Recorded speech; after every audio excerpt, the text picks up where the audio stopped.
खोल दे पंख मेरे कहता है परिंदा, खोल दे पंख मेरे कहता है परिंदा, अभी और उड़ान बाकी है, जमी नहीं है मंजिल मेरी, अभी पूरा आसमान बाकी है। नमस्कार साथियों, मेरा नाम है विजय कुमार और स्वागत है आपका हमारे YouTube चैनल नेशनल टीचर विजय सर। साथियों, मैं आज आप लोगों को बताऊंगा स्फेरिकल मिरर में जो मैग्निफिकेशन होता है उसके जो फॉर्मूले होते हैं किस तरीके से तैयार होते हैं,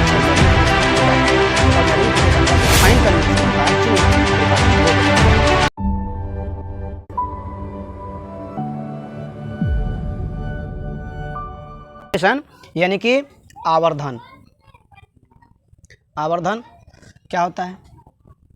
प्रतिबिंब की ऊंचाई एवं वस्तु की ऊंचाई के अनुपात को आवर्धन कहते हैं।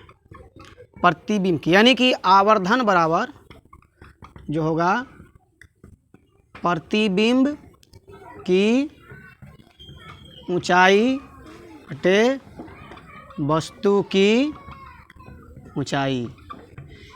जो इमेज का height upon object height are called magnification.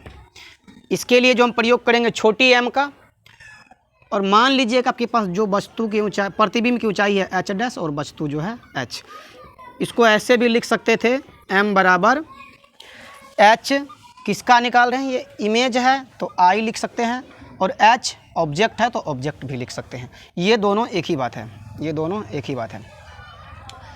H dash बटा एच, ये आवर्धन हो गया। प्रतिबिंब की ऊंचाई बटा वस्तु की ऊंचाई। ये तो फार्मूला आया परिभाषा से। एक फार्मूला और होता है m बराबर माइनस वी वाई यू। इसको डिराइव करेंगे अभी। ये होता किस तरीके से है, देखिए। मानिए कि आपके पास ये एक कॉनकेव मिरर है। आपने एक कॉनकेव मिरर बनाया और ये मिरर का पोल, ये प्रिंसिपल एक्सिस, इस प्रिंसिपल एक्सिस पर यहाँ जो है एक ऑब्जेक्ट है, ये है ऑब्जेक्ट। ऑब्जेक्ट का नाम है ए बी। यहाँ से क्योंकि दो रे ऑफ लाइट ले जाना है एक प्रिंसिपल एक्सिस के पैरेलल। जो ray of light principal axis के पैरेलल गई वो इस यहाँ से तुम कहीं से गुजरेगी, और जहाँ से गुजरेगी वो इसका क्या होगा, फोकस। वो इसका फोकस।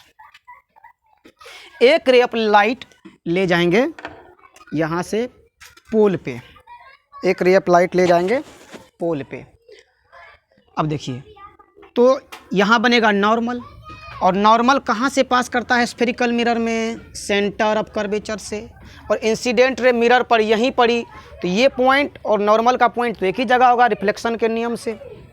अब उसके बाद मान लीजिए थीटा एंगल से यहाँ पर आई है, आपतन कोण थीटा है, ये अभिलंब और ये आपतित किरण थीटा एंगल से आई है, तो ये थीटा एंगल के साथ क्या होगी, लौट जाएगी। ये थीटा एंगल से आई तो थीटा एंगल से लौट गई। ये आने वाली, ये लौटने वाली, ये आने वाली और ये लौटने वाली। दोनों रिफ्लेक्टेड रे जिस जगह पर मीट करती है वहाँ किसी भी वस्तु का इमेज बनता है। यहाँ पर इस वस्तु का इमेज बना क्योंकि यहाँ पर दोनों रिफ्लेक्टेड रे मीट करी है।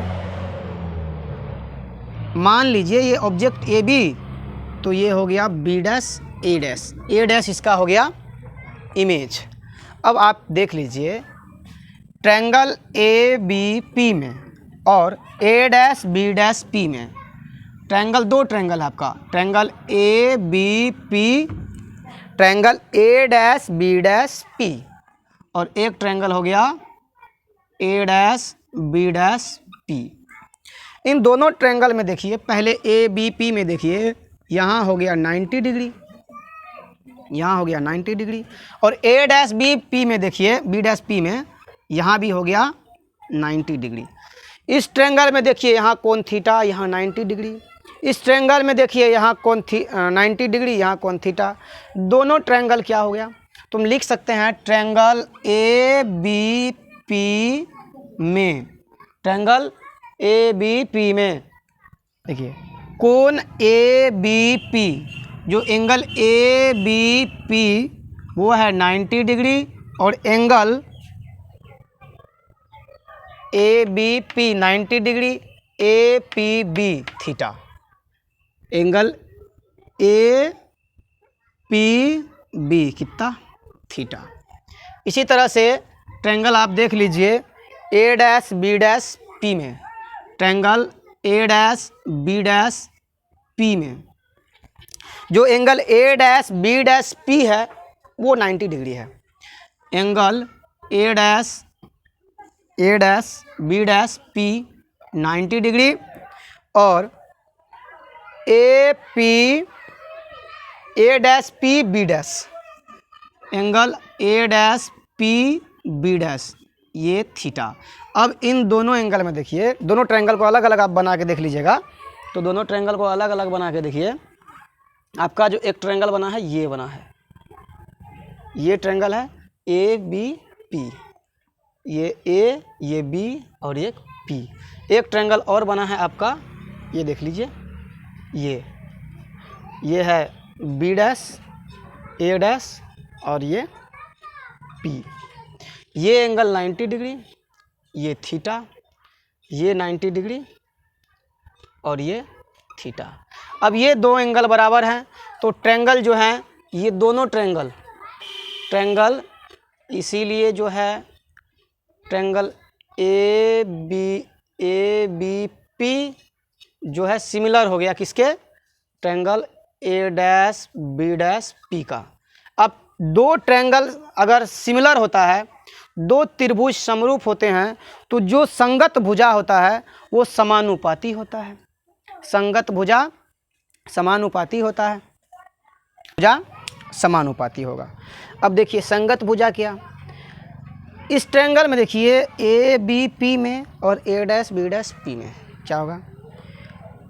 इस ट्रायंगल के लिए पहले तो देखिए यहाँ से ऑब्जेक्ट यहाँ है तो पोल से जो ऑब्जेक्ट का डिस्टेंस है, ये डिस्टेंस है पोल से ऑब्जेक्ट का, इसको बोलेंगे हम u।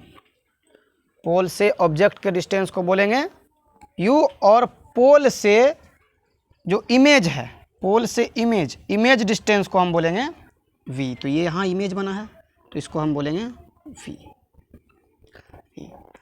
तो अब देखिए संगत भुजा समानुपाती होगा, इसका मतलब ए डैश बी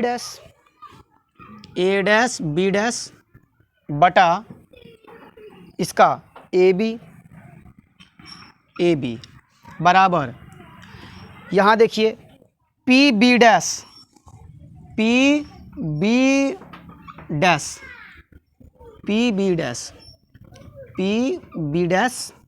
बटा पी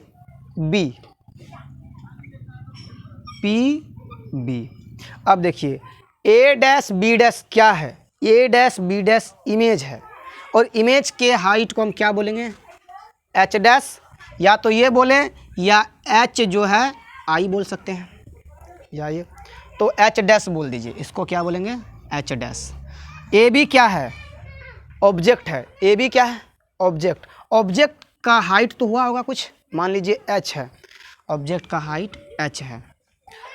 अब देखिए पी बी डैश, पी और बी डैश क्या है ऑब्जेक्ट डिस्टेंस क्या है भी, तो लिखेंगे भी। और पी बी क्या है पी बी इमेज डिस्टेंस, ये पी और ए डैश इमेज डिस्टेंस और ये ऑब्जेक्ट डिस्टेंस को हम क्या बोलेंगे यू। लेकिन यहाँ देखिए बताए थे कि जो प्रिंसिपल एक्सिस के ऊपर जो भी हाइट या डिस्टेंस को मेजर किया जाएगा वो पॉजिटिव होगा, लेकिन प्रिंसिपल एक्सिस के जो नीचे होगा वो नेगेटिव होगा। तो एच डैश क्या होगा नेगेटिव, एच पॉजिटिव, क्योंकि प्रिंसिपल एक्सिस के ऊपर है, प्रिंसिपल एक्सिस के नीचे वो नेगेटिव। उसके बाद यू भी में नेगेटिव या पॉजिटिव। देखिए इंसिडेंट रे ये गई है, ये है इंसिडेंट रे, हम डिस्टेंस मेजर कर रहे हैं पोल से इस डायरेक्शन में, तो इंसिडेंट रे के अपोजिट डायरेक्शन में डिस्टेंस मेजर कर रहे हैं, इसीलिए ये दोनों के दोनों नेगेटिव, दोनों तो अपोजिट डायरेक्शन में हैं तो दोनों नेगेटिव होगा। तो ये भी नेगेटिव और ये भी नेगेटिव, ये माइनस से माइनस कट गया तो क्या आया एच डैश बटे एच माइनस एच डैश बटे एच, यानी कि वी वाई यू। अब माइनस को उधर ले जाइए तो एच डैश बटे एच क्या आया माइनस का V Y U, H dash बटे एच माइनस का V Y U. H dash बटे एच को हम क्या बोलते हैं? एम बोलते हैं। एच डैश बटे एच को क्या बोलते हैं? हम एम बोलते हैं। यानी कि एम बराबर क्या आया? माइनस का वी वाई यू। यही था आपका आवर्धन यानी कि मैग्नीफिकेशन का फॉर्मूला, और यही तरीका था कि आप इसको प्रूव कर सकते हैं। तो ये जो फॉर्मूला आया है प्रतिबिंब की ऊंचाई बटे वस्तु की ऊंचाई, ये आया है परिभाषा से, और ये जो माइनस का वी वाई यू आया है ये आया है डेरिवेशन से। तो आज के क्लास में इतना ही, मिलते हैं अगले वीडियो में, तब तक के लिए धन्यवाद।